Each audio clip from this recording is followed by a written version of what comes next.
नमस्कार बच्चों, आज हम सब कक्षा 7 की हिंदी भाषा सेतु के 15वें पाठ स्वामी विवेकानंद इस पाठ के अभ्यास कार्य में भाषा बोधन के प्रश्नों को हल करेंगे। क्योंकि पाठ को हमने पहली वीडियो में पढ़ लिया है तथा उसके अतिलघु उत्तरीय प्रश्नों को भी पहली वीडियो में ही हल कर लिया है।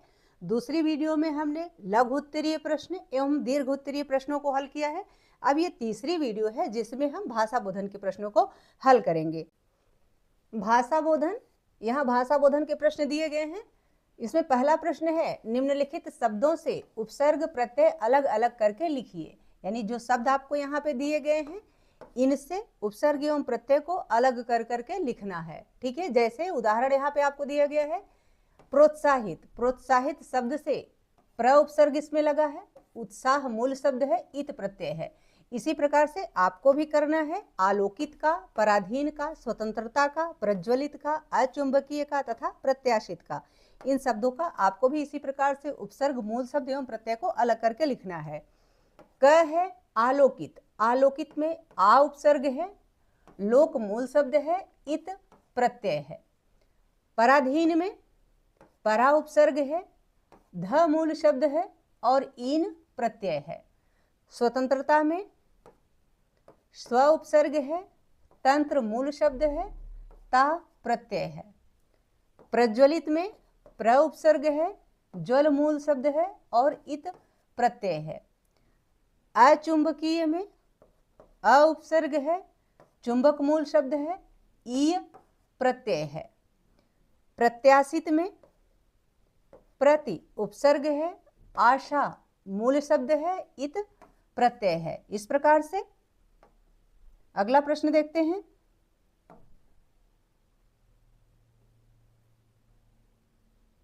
दूसरा प्रश्न है, संधि विच्छेद कीजिए। जो शब्द आपको दिए गए हैं इनका संधि विच्छेद करना है। क है अत्यधिक। अत्यधिक का संधि विच्छेद होगा अति प्लस अधिक। ख है वेदांत। वेदांत का संधि विच्छेद होगा वेद प्लस अंत। ग है विवेकानंद। इसका संधि विच्छेद होगा विवेक प्लस आनंद।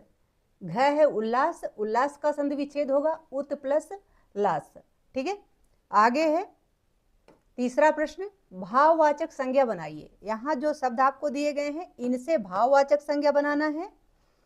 क है प्रसिद्ध। प्रसिद्ध का क्या होगा, भाववाचक संज्ञा होगी प्रसिद्धि। ठीक है। ख है मधुर। मधुर का भाववाचक संज्ञा होगा मधुरता। ग है उत्सुक। उत्सुक का भाववाचक संज्ञा होगा उत्सुकता। घ है साहसी। साहसी का भाववाचक संज्ञा होता है साहसिकता या साहस। ठीक है। ङ है संतोषी। संतोषी का भाववाचक संज्ञा होता है संतोष। च है भीरु। भीरु का भाववाचक संज्ञा होता है भीरुता।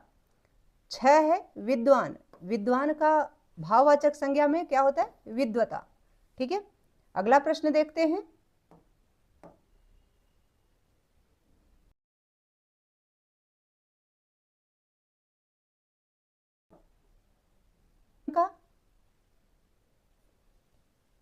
इस पाठ में से 5 व्यक्तिवाचक और 5 जातिवाचक संज्ञाएं छांटकर लिखिए। यानी पाठ में जो व्यक्तिवाचक और जातिवाचक संज्ञाएं आई हैं इसमें से आपको 5 व्यक्तिवाचक संज्ञा लिखनी है तथा 5 जातिवाचक संज्ञा लिखनी है। उत्तर इस प्रकार से है। व्यक्तिवाचक संज्ञाएं जैसे पहला है काशी विश्वनाथ मंदिर। व्यक्तिवाचक संज्ञा किसे कहते हैं? व्यक्तिवाचक संज्ञा में किसी विशेष व्यक्ति, वस्तु या स्थान का नाम सम्मिलित होता है। यानी चाहे वो व्यक्ति हो, विशेष हो, चाहे वह स्थान हो वह विशेष हो, चाहे कोई पुस्तक वगैरह वह विशेष हो, यानी जो भी हो व्यक्ति, वस्तु या स्थान जो भी है वह विशेष होना चाहिए, वही व्यक्तिवाचक संज्ञा है। तो इसमें पाठ में व्यक्तिवाचक संज्ञा क्या है? पहला है विश्वनाथ, काशी विश्वनाथ मंदिर। दूसरा है नरेंद्रनाथ।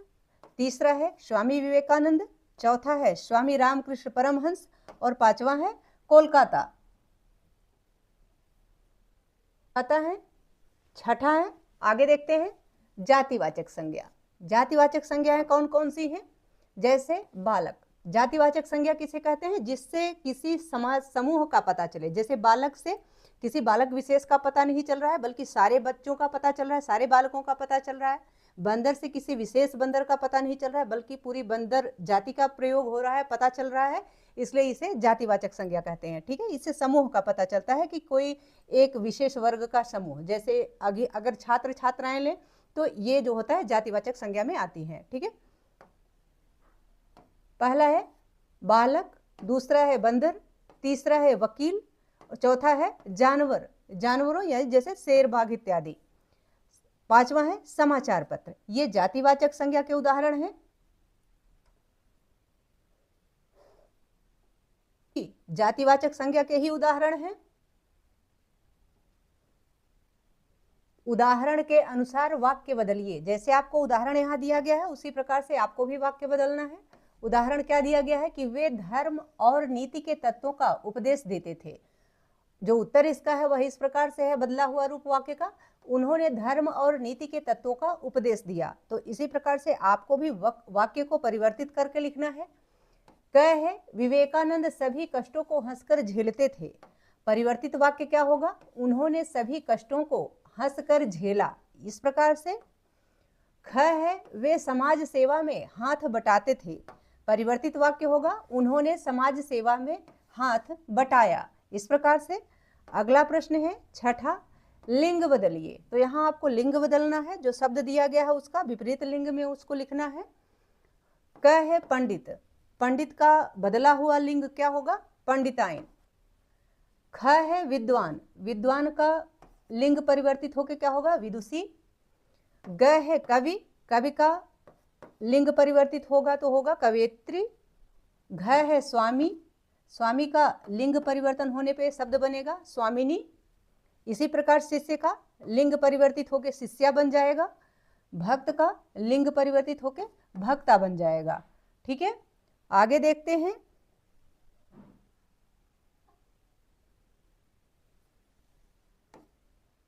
उपयुक्त स्थानों पर सही विराम चिन्ह लगाइए। यानी सही स्थान पर, जो उपयुक्त स्थान है, सही स्थान है, वहां पर आपको विराम चिन्ह लगाना है। जो वाक्य दिया गया है कि प्यारे देशवासियों, पुनीत आर्यावर्त में बसने वालों, क्या तुम अपनी इस भीरुता से स्वाधीनता प्राप्त कर सकोगे जो केवल वीर पुरुषों का अधिकार है? तो यहाँ पे इस वाक्य में कहाँ पे विराम चिन्ह लगेगा? पहले लगेगा देशवासियों पे, प्यारे देशवासियों। पुनीत आर्यावर्त में बसने वालों, यहाँ फिर यहाँ कामा लगेगा। क्या तुम अपनी इस भीरुता से स्वाधीनता प्राप्त कर सकोगे? यहाँ फिर यही कामा लगेगा। कामा का अर्थ होता है अल्प विराम। ठीक है, यानी थोड़ी देर के लिए रुकना। जो केवल वीर पुरुषों का अधिकार है, यहाँ प्रश्नवाचक चिन्ह लगेगा कि प्रश्न पूछा गया है कि जो केवल वीर पुरुषों का अधिकार है। ठीक है, अगला प्रश्न देखते हैं। इसके विराम चिन्हों को देख लीजिएगा, यहाँ पे लगे हैं, यहाँ पर लगा हुआ है तथा यहाँ पे प्रश्नवाचक चिन्ह है। ठीक है, आठवां प्रश्न है, निम्नलिखित मुहावरों का अपने वाक्यों में इस प्रकार प्रयोग कीजिए कि इनके अर्थ स्पष्ट हो जाएं। जो मुहावरे आपको दिए गए हैं इनका इस प्रकार से वाक्य में प्रयोग करना है कि ताकि इनका अर्थ स्पष्ट हो जाए, पता चले। ठीक है, कि सही अर्थ क्या है। वशीभूत करने का अर्थ होता है कि अपने वश में कर लेना। जैसे पिता ने पुत्र को अपने वशीभूत कर लिया है, यानी पिता ने अपने पुत्र को अपने वश में कर लिया है। ठीक है, दूसरा है लट्टू होना। लट्टू होना यानी मोहित होना। जैसे वाक्य है, कान्हा जी के रूप सौंदर्य पर सभी लट्टू हो जाते हैं, यानी सभी मोहित हो जाते हैं। आगे है ग, खिल्ली उड़ाना। खिल्ली उड़ाना का अर्थ होता है मजाक बनाना, यानी किसी की हंसी उड़ाना। तो इसका वाक्य इस प्रकार से बनेगा कि हमें किसी की भी खिल्ली नहीं उड़ानी चाहिए, यानी किसी भी व्यक्ति की हमें खिल्ली नहीं उड़ानी चाहिए, मजाक नहीं बनाना चाहिए, किसी का मजाक नहीं उड़ाना चाहिए, क्योंकि जब कोई किसी का मजाक उड़ाता है तो बहुत बुरा लगता है। ठीक है, घ है पलक झपकना। पलक झपकने का अर्थ होता है कि आंख बंद करना और खोलना, मतलब बहुत जल्दी से। वाक्य इस प्रकार से है, बंदर मेरे हाथ से प्रसाद पलक झपकते ही लेकर भाग गया। इस प्रकार से वाक्य हो गया। ठीक है, आगे देखते हैं।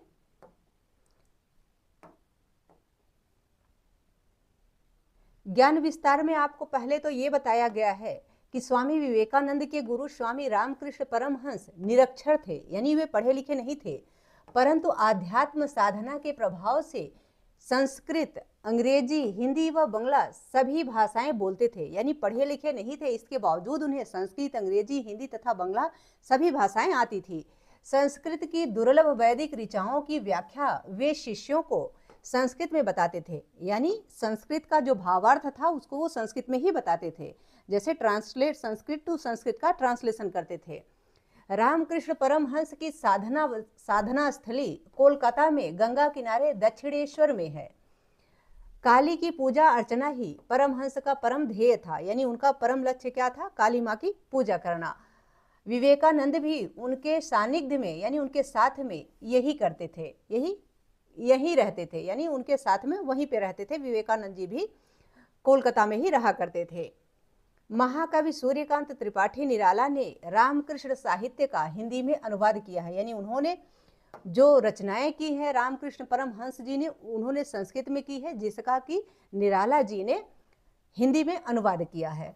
ठीक है, तो ये है स्वामी रामकृष्ण परमहंस जी के बारे में ज्ञान है, जो आप इसको पढ़िए और अपना ज्ञान विस्तार बढ़ाइए। आगे दूसरे प्रश्न में आपसे कहा गया है कि स्वामी विवेकानंद और स्वामी रामकृष्ण परमहंस के बारे में और अधिक जानकारी प्राप्त कीजिए। तो और ज़्यादा जानकारी के लिए आप नेट पे सर्च कर लीजिए और ज़्यादा जानकारी इकट्ठी कर लीजिए। तीसरे प्रश्न में आपसे कहा गया है कि राजा राम मोहन राय के जीवन के बारे में विस्तार से जानिए, तो इसको भी आप नेट से सर्च करके राजा राम मोहन राय के जीवन के विषय में जानकारी प्राप्त कर लीजिए। आशा है कि यह पाठ, जो कि हमने 3 पार्ट में वीडियो में हल किया है, तथा इसका अभ्यास कर आप सबको बहुत अच्छे से समझ में आ गया होगा।